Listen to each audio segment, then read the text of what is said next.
নমস্কার বন্ধুরা। আপনি কি কখনো ভেবেছেন জীবনের প্রকৃত অর্থ কি? আপনি যখন সব হারিয়ে ফেলেছেন তখনও কিভাবে বাঁচার মানে খুঁজে পাওয়া যায়? আজ আমরা আলোচনা করব এক কিংবদন্তি মনোবিজ্ঞানী ভিক্টর ফ্র্যাঙ্কেলের যুগান্তকারী বই ম্যানস সার্চ ফর মিনিং নিয়ে, যেখানে তিনি নাৎসি কনসেন্ট্রেশন ক্যাম্পে নিজের অভিজ্ঞতা এবং একজন সাইকোথেরাপিস্ট হিসেবে মানুষের মানসিক জগতের গভীরতা তুলে ধরেছেন। এটা শুধু একটি বই নয়, এটি জীবনের এক গভীর দর্শন, এক অসাধারণ অভিজ্ঞতা। আপনারা হয়তো অনেক সেলফ হেল্প বা মোটিভেশনাল বই পড়েছেন, কিন্তু এই বইটি সেগুলোর থেকে সম্পূর্ণ আলাদা। এটি কোনো সাধারণ উপদেশ বা টিপসের সংকলন নয়। এটি এমন এক মানুষের লেখা, যিনি জীবনের চরমতম দুঃখ কষ্টের মধ্যে দিয়ে গিয়েও বেঁচে থাকার অর্থ খুঁজে পেয়েছিলেন। ড. ভিক্টর ফ্র্যাঙ্কেল ছিলেন একজন অস্ট্রিয়ান নিউরোলজিস্ট এবং সাইকিয়াট্রিস্ট। তিনি হোলোকাস্ট সার্ভাইভার, অর্থাৎ দ্বিতীয় বিশ্বযুদ্ধের সময় নাৎসি কনসেন্ট্রেশন ক্যাম্পের যেমন আউশউইৎজের ভয়াবহতা তিনি নিজে প্রত্যক্ষ করেছেন এবং বেঁচে ফিরেছেন। এই বইটি মূলত দুটি অংশে বিভক্ত। প্রথম অংশে তিনি কনসেন্ট্রেশন ক্যাম্পের সেই দুঃসহ দিনগুলোর কথা বলেছেন, তবে একজন ভুক্তভোগীর হাহাকার হিসেবে নয়, বরং একজন মনোবিজ্ঞানীর গভীর পর্যবেক্ষণ ও বিশ্লেষণের দৃষ্টিকোণ থেকে। বইয়ের প্রথম অংশে রয়েছে ক্যাম্পের অভিজ্ঞতা। ফ্র্যাঙ্কেল এই অংশে বর্ণনা করেছেন কিভাবে বন্দীদের সমস্ত মানবিক অধিকার কেড়ে নেওয়া হয়েছিল। ক্ষুধা, ঠান্ডা, অসুস্থতা, প্রিয়জন হারানোর যন্ত্রণা এবং প্রতি মুহূর্তে মৃত্যুর ভয় ছিল তাদের নিত্যসঙ্গী। কিন্তু এই চরম প্রতিকূলতার মধ্যেও তিনি লক্ষ্য করেন যে কিছু মানুষ ভেঙে পড়ছেন, আবার কিছু মানুষ আশ্চর্যভাবে মানসিক শক্তি ধরে রাখছেন। তিনি দেখেছেন যাদের বেঁচে থাকার কোনো না কোনো অর্থ বা উদ্দেশ্য ছিল, তারাই তুলনামূলকভাবে বেশি দিন টিকে থাকতে পেরেছেন। এই উদ্দেশ্য হতে পারে প্রিয়জনের কাছে ফিরে যাওয়ার আকাঙ্ক্ষা, কোনো অসমাপ্ত কাজ শেষ করার ইচ্ছা, অথবা নিচুর্ক নিজের ভেতরের মনুষ্যত্বকে বাঁচিয়ে রাখার সংকল্প। ফ্র্যাঙ্কেল একটি বিখ্যাত উক্তি করেছেন, যা নিচ্ছে দর্শনের প্রতিধ্বনি। He who has a why to live for can bear almost any how, অর্থাৎ যার বেঁচে থাকার একটা উদ্দেশ্য আছে, সে প্রায় যে কোনো উপায়ে তা সহ্য করতে পারে।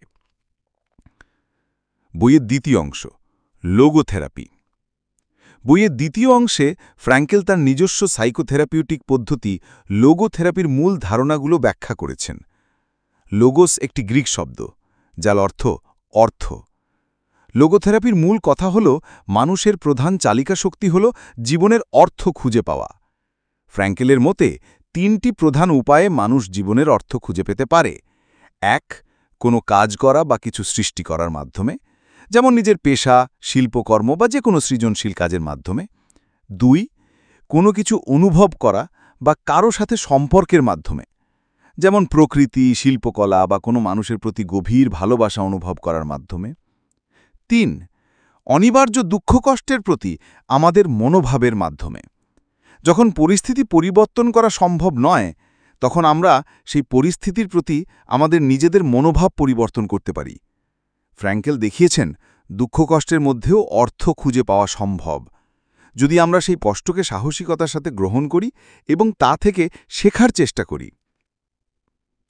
কেন এই বইটি পড়বেন? দৃষ্টিভঙ্গির পরিবর্তন। এই বইটি আপনাকে জীবনের প্রতি, বিশেষ করে দুঃখ কষ্টের প্রতি আপনার দৃষ্টিভঙ্গি পরিবর্তন করতে সাহায্য করবে। মানসিক শক্তি। চরম প্রতিকূলতার মুখেও কিভাবে মানসিক শক্তি ধরে রাখা যায়, তার এক অসাধারণ উদাহরণ এই বই। অনুপ্রেরণা। এটি শুধু অনুপ্রেরণা দেয় না, বরং জীবনের গভীরতর অর্থ অনুসন্ধানে উৎসাহিত করে। সহজবোধ্য। বইটির ভাষা কঠিন নয়, কিন্তু এর ভেতরের ভাবনাগুলো অত্যন্ত গভীর ও মর্মস্পর্শী। বাস্তব অভিজ্ঞতা। এটি কোনো কাল্পনিক গল্প নয়, লেখকের নিজের জীবনের নির্মম সত্য ও অভিজ্ঞতা থেকে লেখা।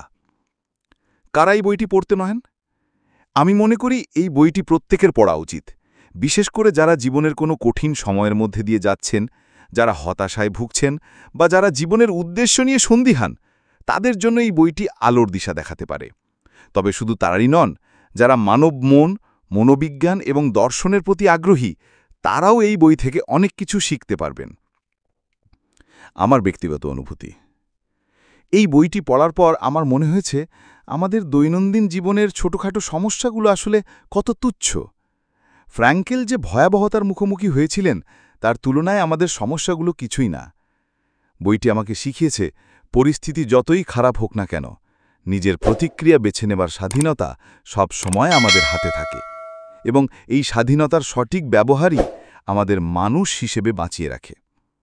বন্ধুরা, ম্যানস সার্চ ফর মিনিং শুধু একটি বই নয়, এটি একটি জীবন দর্শন। এটি আমাদের শেখায় কিভাবে প্রতিকূলতার মাঝেও আশা ধরে রাখতে হয়, কিভাবে দুঃখের মাঝেও জীবনের অর্থ খুঁজে পেতে হয়। আমি দৃঢ়ভাবে সুপারিশ করছি আপনারা প্রত্যেকে এই অসাধারণ বইটি একবার পড়ুন। আমার বিশ্বাস এই বই আপনার চিন্তাভাবনায় গভীর প্রভাব ফেলবে। আপনারা কি এই বইটি পড়েছেন? যদি পড়ে থাকেন তাহলে কমেন্ট করে জানান আপনার অভিজ্ঞতা কেমন ছিল। আর যদি না পড়ে থাকেন তাহলে পড়ার পরিকল্পনা করছেন কিনা সেটাও জানাতে পারেন। ভিডিওটা ভালো লাগলে লাইক করুন, বন্ধুদের সাথে শেয়ার করুন এবং এমন আরও বইয়ের রিভিউ ও আলোচনা পেতে আমাদের চ্যানেল অমিতের টিপ্পানিকে সাবস্ক্রাইব করতে ভুলবেন না। পাশে থাকা বেল আইকনটিও প্রেস করে দেবেন যাতে নতুন ভিডিওর নোটিফিকেশন পেয়ে যান। ফেসবুক ও ইনস্টাগ্রামের বন্ধুরা আমাদের পেজ ফলো করুন, লাইক করুন। আজ এই পর্যন্তই। ভালো থাকবেন, সুস্থ থাকবেন। ধন্যবাদ। জয় হিন্দ।